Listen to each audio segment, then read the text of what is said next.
woman sounding the alarm with newly leaked emails suggesting people within the Aurora Police Department knew about the migrant gang threat for months.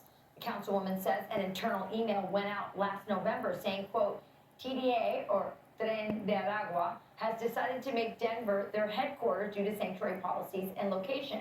But nearly 1 year later, residents are being forced to leave their homes because of the violence still happening in their town. Former head of ICE's Denver region and Colorado congressional candidate for that district, John Fabricatore, joins us now. John, it's so great to have you on the show. This is infuriating, and I can't imagine if I was one of the residents who was being told that no, TDA is not in Denver, is not in Aurora, is not in Colorado, and finding out that there were emails and the cops knew. Your reaction? Yeah, good morning, Rachel. It's an absolute mess. Danielle Jerminski, the councilwoman here, she's been raising the alarm on this for about 2 or 3 months.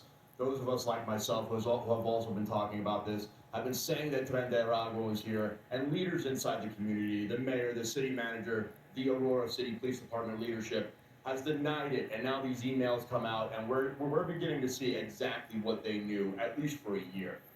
Yeah, and they're not the only ones who knew. The federal government knew, DHS knew. I've been talking all the time about Congressman Troy Nehls, who wrote a letter to Alejandro Mayorkas from Homeland Security, over 2.5 years ago, saying, hey, you guys know that these prisons are being, these prisons are releasing prisoners who are in TDA, and you're telling the Border Patrol, hey, look out for these guys, but you're not telling citizens that you know this is happening while the border is open.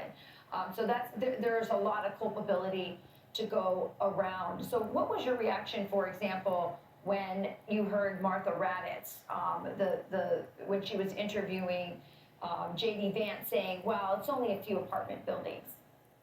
It was ridiculous to me because it should be 0 apartment buildings.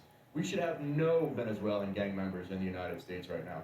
And like you were mentioning, the vetting is horrible. We don't share criminal information with Venezuela.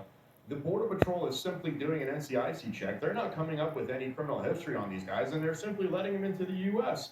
And now we see exactly what's happening here in Aurora, Colorado, where these guys are extorting people, they're kidnapping. They just cut the fingers off of a man here in Aurora in an extortion attempt. So, we have to put our foot down on this because this gang needs to be stopped now before they get even stronger. Yeah, and they're also heading up all kinds of sex trafficking, including child sex trafficking, and they're the ringleaders on that as well. It's really great to have you on, John. Thanks for joining us. Thanks for sounding the alarm on it, and hopefully someone like you will get a leadership position to put an end to it. Appreciate it. Thank you. Appreciate it. Have a good morning.